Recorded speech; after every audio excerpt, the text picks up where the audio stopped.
Coming up on high school game night, time for some teams to make pushes towards the playoffs. Could Manheim Central stay unbeaten at home versus Cedar Crest? And their Section 2 rival, Cocalico Eagles, road game at Lampeter, Strasburg tonight. Those two teams always put on a show. Don't want to miss the highlights.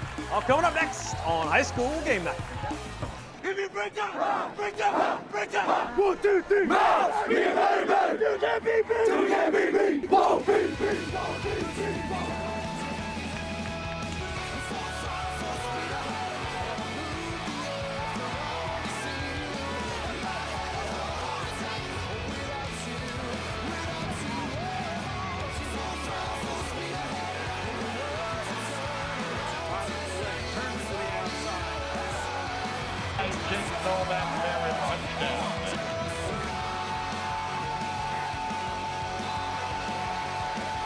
Matt Folk is going to go the distance, touchdown.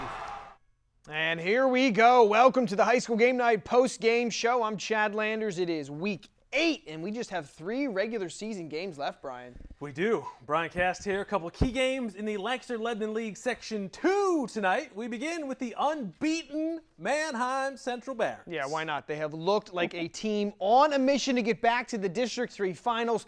Every week they come out and put on a show. Yeah, running back Tyler Flick leads Section 2 in rushing touchdowns with 13, right. 67 yards away from 1,000 for the season already. He has been a force for the Barons. Flick takes a lot of pressure off of sophomore Evan Simon, a quarterback as well. He has now 2 months of game experience, and check him out here. Finds Jake Novak in the flat. This is good for the first down. Barons driving in the opening quarter, and it sets up this. Simon, QB sneak from the 1-yard line. Give the assist to Colin Erb. He pushes him in there. Barons take a 7-zip lead. All right, second quarter, Simon goes to the air, chucks it to a wide open Jake Novak, beats the Crest secondary, 41-yard touchdown, make it 14-point lead. Later in the quarter, Tyler Flick's turn here, breaking some arm tackles down to the 1, punches it in after that. Big lead here, 21-3. They're out in front. Barons defense does the rest. Falcons QB Logan Horn takes a hit. Pitch does not get there. Barons recover that fumble, and it was all elementary from there. Central's pursuit of perfection continues. Yeah, it does. It's a 42-6 homecoming win for the Barons. Woohoo. Well, we knew that defense was going to be tough. Barons handling their business at home. So could the Cocalico Eagles get it done on the road against a very dangerous Lampeter Strasburg squad? Yeah, LS ranked 3rd in the District 3 Quad A classification, and they've also got the 3rd-ranked passer in the LL, Todd Shelley, at quarterback. He's thrown for 1,739 yards already. That's a lot. Let's take you over to Pioneer Field at JK Mechanical Stadium. Got to make that sponsorship money. Cocalico up 3 points early. LS punts it to Owen Zimmerman. Maybe the wrong decision because Owen has been en fuego lately. Great blocking for him. It's an 85-yard punt return touchdown. Play of the week nominee. Makes it 10-0 Eagles. Muy caliente, yeah. Second quarter, here's Cocalico's offense, Noah Palm. And check out some of his moves. 33-yard touchdown rush. It is 17-0. Si, senor. Yeah, thank you very much. LS responding. Todd Shelley, as we said, loves to air it out. Bombs it deep right through the hands of Zimmerman, and it falls for Cam Niemeyer. And yeah, he's gone. 71-yard touchdown brings LS within 10 points. But Cocalico's run game wears you down like nothing else. Only 23 seconds left in the half. Palm again rumbles 31 yards for the score. Eagles lay the smackdown on LS tonight.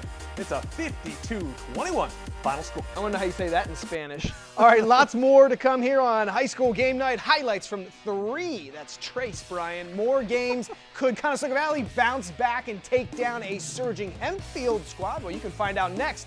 We'll be right back. High school game night brought to you by JD's Pazzo Pizza in Ephrata. Buenos noches, high school game night. We're moving on to Section 1, Conestoga Valley. Disappointing loss last week to Penn Manor. Yeah. They really thought that was a winnable game, Chet. This has turned into a bilingual show. Yeah, I actually talked to Coach Novak earlier this week, and he's putting more emphasis on focus, preparation leading up to game day, and then he wants the team to think about how hard that other squad is preparing and then outwork them on game day. Absolutely. Yeah. We'll see if they can make it work. Buckskins at home against the Hempfield team that's finally healthy and running wild, but CV comes out with the ground game. Who knew? Keegan Martin, he's a big boy running people over. First down Buckskins there in business leads to this. Tanner Schwilk looking for his favorite target, Jose Barbone. Is it a catch? Oh, I Not hope quite. they gave that to him now. Ball pops out, CV settles for the field goal and a 3-0 lead. But Barbone always going to get his after a Hempfield punt. Look at these moves, man. Cuts on a dime. Ooh, nice. Evades some Black Knight tackles. We say it every week. This guy, really something special. Hopefully Penn State's watching. Oh, he's in for 6. Buckskins have the momentum. Hempfield's next drive, though, someone forgets to block Keegan Martin. Blindsides Mark Himmelbach for the sack. But Himmelbach will have the last laugh. He weaves in and out of the middle of that CV defense, and he's going to go the distance here. A 42-yard touchdown run. CV hung with the Black Knights for a while, but in the end, Hempfield gets the W, 64-36. Yeah, things were looking good there for you. Were deceiving A little me with bit. those highlights. Yeah. All right, more Section 1 here. Warwick Warriors still trying to navigate their way through this back half of the season. They have lost back-to-back games to Hempfield and Manheim Township. Powerhouses. Yeah, good teams. Are trying to put one in the win column against Penn Manor tonight. Game in Millersville. We pick things up in the first quarter. Still no score. Warriors driving. QB Adam Ricketts going through his progressions. Nice and job. he'll gun it deep for Carter Forney. Holds it in. Moves the chains. Ricketts in a rhythm. Yeah, that's clutch right there. And here he is again swinging it to Trey Glass. He is going to do the rest. Very elusive. Breaks through the second level, and he scores 7-0 Warriors. Penn Manor trying to get something going. They've got the ball, but they had a bad case of the dropsies tonight. Whoops! Second fumble of the quarter. Preston Simmons falls on it.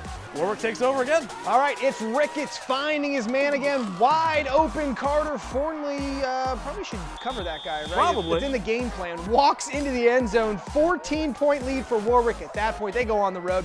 Shutout Penn Manor. 35 Zipperoonie. Warriors will host Conestoga Valley live on BRC 11 next week. Probably going to be some points scored in that game. That's going to be good. We'll go back to Section 2, our final game of the night. Have to check in on the explosive offense of the Garden Spot Spartans. They lead the LL League in average yards per game. Yeah, not even close. 503 per game average. Second closest is LS at 436. We saw them earlier tonight. Cameron Roth with a shot to join elite company in the LL history books. We learned that this week. Could join the 5,000 yards passing, 2,000 yards rushing club for his career. That would be impressive. Exclusive company. Roth and his Spartans on the road at Elizabethtown. Both these teams 1-3 in Section 2. Want to give a shout out to Warwick Girls basketball coach Janelle Garber, inducted into the E-Town Hall of Fame. Congrats to her. Legend. But let's get to the game. First quarter, Spartans driving, handoff to scat back Jeffrey Harley, making some nice moves, slices through the E-Town defense,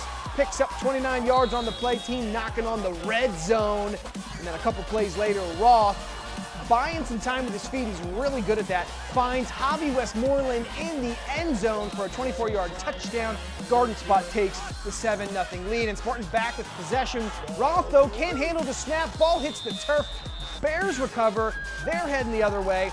E-Town's offense takes advantage of that turnover. Cole Patrick airs it out, finds Anthony Funk downfield for a 23-yard touchdown. If you add on a field goal in that first half, Bears lead at 10-7 at halftime, and that would be the story of the game here. David Shank hits 3 field goals in the game, including one as time expires.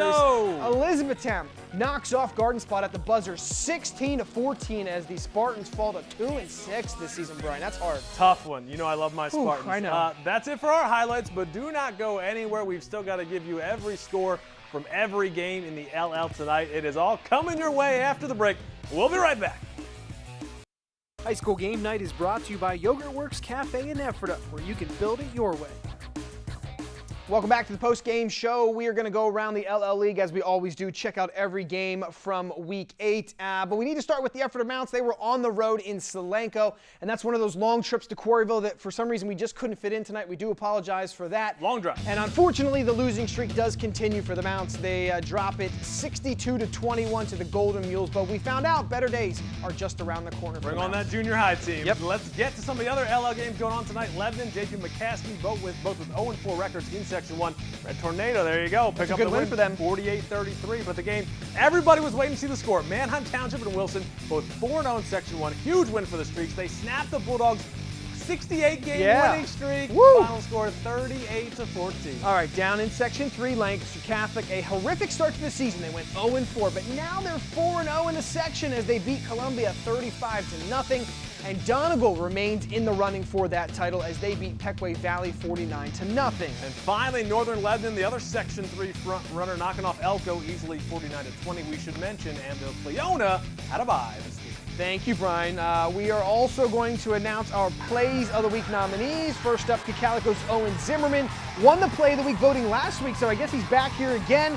His 85-yard punt return for a touchdown is pretty sweet. Yeah? We said muy caliente, right? Speaking of return touchdowns, the guy that has a highlight reel play seemingly every week, Jose Barbona, Conestoga Valley, takes this the whole way. For 6, we said he's going to make some college football program somewhere very, very happy. Happy Valley, maybe? How about Trey Glass, your favorite one here perhaps? Takes the swing pass, blows by a couple of defenders, leaves him in his dust. A heck of a play there for the Warriors as they get the big win on the road. So to check out all this week's nominees and vote for your favorite, head to our blog, news11sports.tv. We will announce the winners next Friday on our 5 p.m. newscast. Yeah, get on out there because those are some good plays. Yeah. They deserve to have some votes. We are done with Week 8. I cannot believe we're saying that. Real quick for the people in TV land, give them that perspective. The Wilson streak's over. It's over. Manheim Township, everybody said this was probably the game that they could get it done. Yeah. Township did. Now a new streak begins, but very impressive for Township. 10 Congratulations. years of dominance for Wilson. It is over, but again, they'll still be pretty good in the playoffs. A little bit. That will do it for our post-game show. Thanks for joining us. We have our Halloween show next Friday, so join us for that. I'm Chad Landers. And I'm Bryan Kast. Adios. We'll see you next week.